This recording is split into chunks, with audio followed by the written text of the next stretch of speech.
नमस्कार। BSc part third year के सभी विद्यार्थियों का आज की फिजिकल केमिस्ट्री की क्लास में स्वागत है। आज का टॉपिक है सिग्मा व पाई अणु कक्षकों में अंतर। सबसे पहले हम बॉन्डिंग एंटी बॉन्डिंग कक्षकों का निर्माण देखें तो एस अतिव्यापन से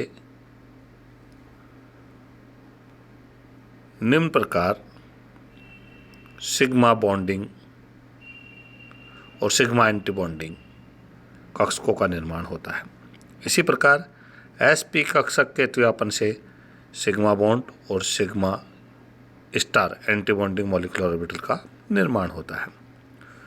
pz कक्षक के अतिव्यापन से सिग्मा बॉन्डिंग और सिग्मा एंटी बॉन्डिंग का निर्माण निम्न प्रकार होता है। इसी प्रकार py अतिव्यापन करके पाई बॉन्ड बनाते हैं जो कि बॉन्डिंग और एंटी बॉन्डिंग है। यहाँ देखें हम py व dxy देखें तो ये निम्न प्रकार पाई बॉन्डिंग और निम्न प्रकार पाई एंटी बॉन्डिंग बनाते हैं।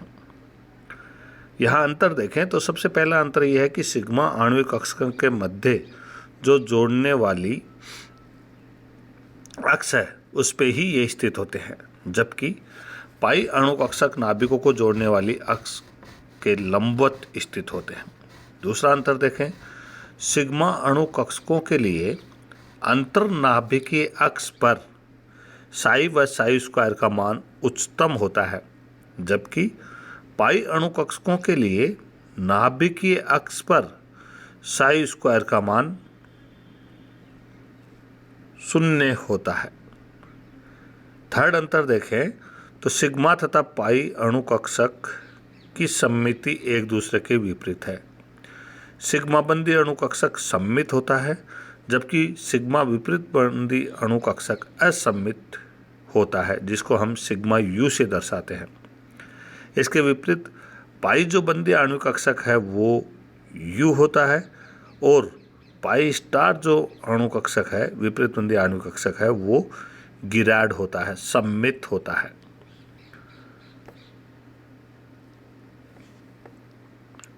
अगला टॉपिक है बंदी अणु कक्षक सिग्मा व पाई तथा विपरीत बंदी अणु कक्षक सिग्मा स्टार व पाई स्टार में अंतर।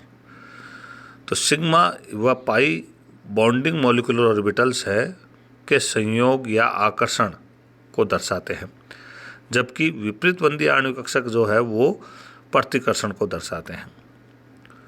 बॉन्डिंग मॉलिक्यूलर ऑर्बिटल की जो ऊर्जा है वो एंटी बॉन्डिंग मॉलिक्यूलर ऑर्बिटल से कम होती है। थर्ड पॉइंट, जो pz मॉलिक्यूलर ऑर्बिटल है तो उसमें साई स्क्वायर का मान उच्चतम होता है, जबकि एंटी बॉन्डिंग मॉलिक्यूलर ऑर्बिटल है उसमें साई स्क्वायर का मान न्यूनतम होता है।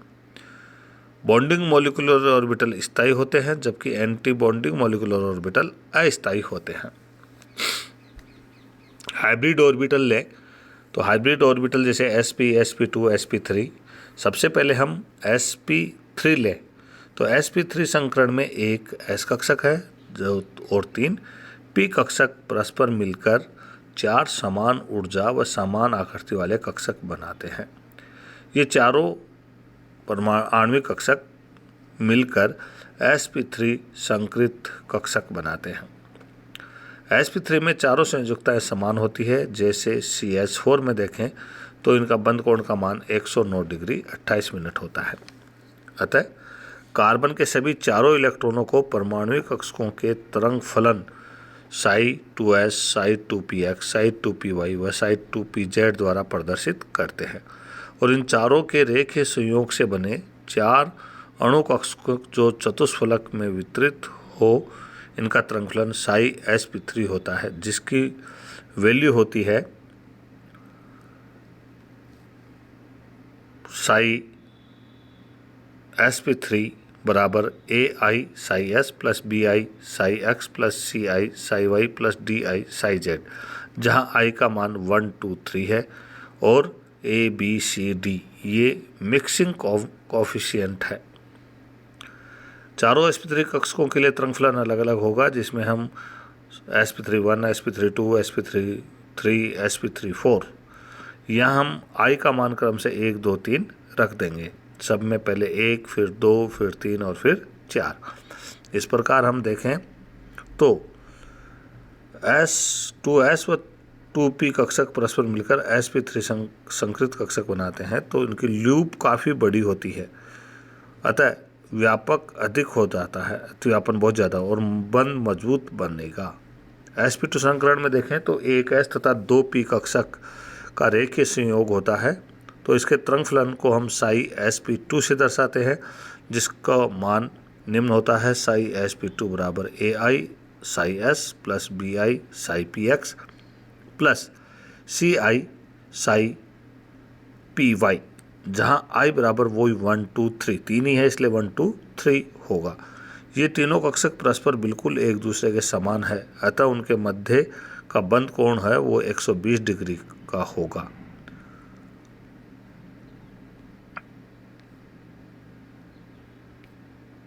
यहाँ देखें हम sp संकरण कक्षक के लिए, तो sp में एक s तथा एक p कक्षक भाग लेते हैं। 2s व 2p कक्षकों के संकरण में 2 sp संकृत कक्षक बनते हैं जो एक दूसरे के तुल्य होते हैं। इन परमाणु कक्षकों के स्लेटर कक्षक कहते हैं जो संकरण में भाग लेकर आणविक कक्षक बनाते हैं। इनके लिए जो तरंग फलन होगा वो साई sp होगा और साई sp1 बराबर a1 Sai s plus b1 Sai px। इसी प्रकार साई sp2 बराबर होगा Sai a2 Sai s plus b2 Sai px।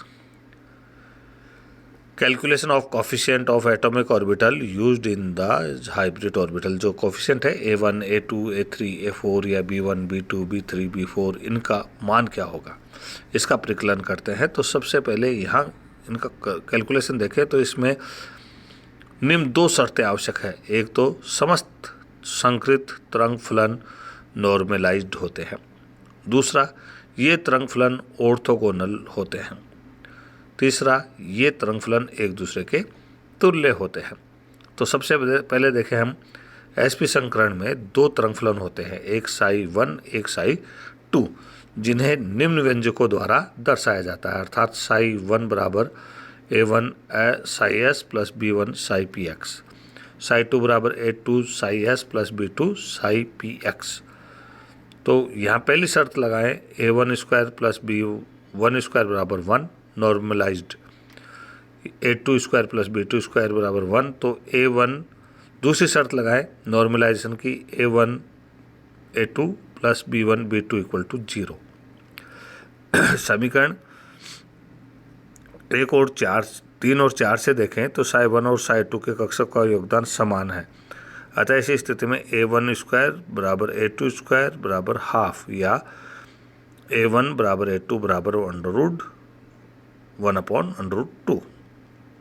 समीकरण 3 से देखें, समीकरण 3 में हमने a1 का मान रखा तो b1 स्क्वायर का मान प्राप्त हुआ 1/2, अर्थात b1 बराबर 1/√2। इस प्रकार समीकरण 1 में ये मान रखे a1 और a2 के, तो समीकरण 1 तो प्राप्त हुआ a1 साई 1 बराबर 1/√2s प्लस 1/√px। समीकरण जो 5 है उसके अनुसार हम देखें, उसमें हमने a1 और b1 के मान रखे, तो a1 a2 का मान रखा, b1 का मान रखा, तो हमें समीकरण 8 प्राप्त हुआ, जहाँ b2 बराबर होगा -1/√2। इसको हमने समीकरण 2 में मान रखा तो ये मान प्राप्त हुआ क्या, साई 2 बराबर 1/√2 Sai s minus 1/√2 Sai px।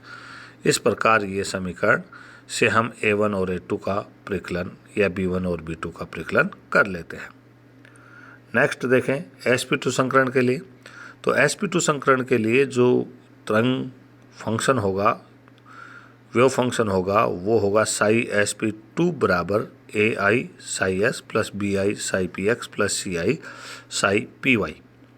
तीनों संकृत कक्षक एक दूसरे के बिल्कुल तुल्य है, अतः कक्षक गोलाकार रूप से, S कक्षक जो है गोलाकार रूप से है, तो ये तीनों संकृत कक्षकों में इनका योगदान बराबर होगा, अर्थात a1 बराबर a2 बराबर a3 बराबर 1/√3। ऐसी स्थिति में नॉर्मलाइजेशन कंडीशन लगाने के बाद हमने नॉर्मलाइजेशन कंडीशन लगाई A1, B1 और C1 पे। तो A1 square plus B1 square plus C1 square बराबर 1। C1 का माना 0 है, क्यों? क्योंकि PY का योगदान x एक्सिस पर 0 होता है, इसलिए यहाँ C1 का मान क्या हो गया? 0। तो A1 square plus B1 square equal to 1। A1 का मान हमें मालूम है कितना है? 1/√3। तो इसका मान रखा और समीकरण 13 को हल किया तो समीकरण 14 प्राप्त हुआ, जिसमें B1 बराबर 1/√2/3 होता है। इस प्रकार हमने A1, A2, A1, B1 और C1 का मान समीकरण 11 में रखा तो हमें समीकरण ये प्राप्त हुआ, साई sp2 बराबर 1/√3s प्लस 1/2/3px। C1 का मान 0 था। अब हमने साई1 और साई2 की ऑर्थोगोनलिटी कंडीशन लगाई, अर्थात A1, A2 plus B1, B2 plus C1, C2 बराबर 0।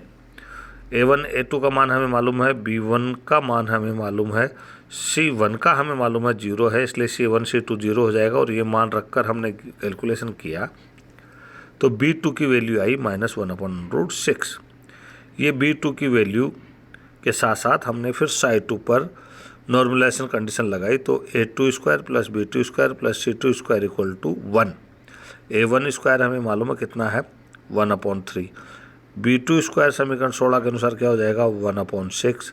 C2 ज्ञात करना है तो C2 समीकरण 17 से ज्ञात करेंगे, C2 बराबर हो जाएगा 1/√2।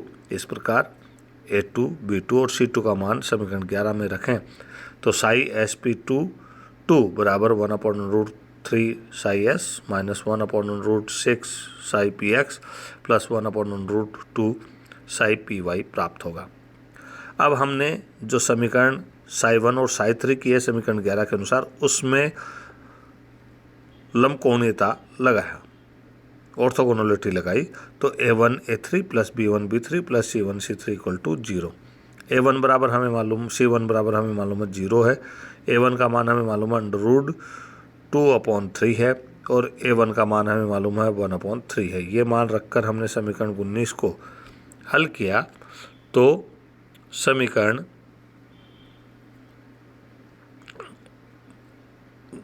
से C3 का मान प्राप्त हुआ और वो मान प्राप्त हुआ -1/√2। ये मान हमने समीकरण 11 में रखा, A3, A2, A3 और A3, B3 और C3 के मान रखे तो साई sp2 बराबर आ गया 1/√3 साई s बराबर -1/√6 Sai px minus 1/√2 Sai py। sp3 संकरण के लिए देखें तो sp3 संकरण के लिए भी इन फैक्टर्स का कैलकुलेशन कर सकते हैं, अर्थात A1, A2, A3, A4, B1, B2, B3, B4, C1, C2, C3, C4, D1, D2, D3, D4। सबसे पहले sp3 संकरण के लिए तरंगफलन देखें तो समीकरण 21 के अनुसार इसका तरंगफलन होगा साई sp3 बराबर AI Sai s plus BI Sai px plus CI Sai py plus DI Sai pz, जहाँ I बराबर है 1, 2, 3, 4। नॉर्मलाइजेशन और ऑर्थोगोनलिटी परिस्थितियाँ लागू की हमने तो समीकरण 22 और 23 प्राप्त हुए। समीकरण किसके अनुसार हम देखें कि S कक्षक गोलाकार कक्षक है और सभी में इसका समान योगदान है, अतः A1 स्क्वायर बराबर B2 स्क्वायर बराबर C3 स्क्वायर बराबर A4 स्क्वायर इक्वल टू 1/4 या A1, A2, A3, A4 बराबर 1/2। अब हमें B1, B2, B3 का मान ज्ञात करना है तो BI square plus CI square plus DI square बराबर 3/4 समीकरण 22 के अनुसार। तो समीकरण 26 प्राप्त हुआ जिसमें BI BK बराबर CI CK बराबर plus DI DK equal to -1/4। इस समीकरण से ज्ञात किया हमने और समीकरण का हल किया तो B1 का मान प्राप्त हुआ √3/2। इसकी वैल्यू हमने समीकरण 21 में रखी तो साई1 बराबर 1/2s प्लस √3/2px। अब हमने यहाँ A1 साई1 को साई2 के साथ, साई1 को साई3 के साथ और साई1 को साई4 के साथ ऑर्थोगोनलिटी नियम लगाए और लगाने के बाद B2, B3, B4 को ज्ञात कैलकुलेशन किया तो इसका मान आया -1/2√3।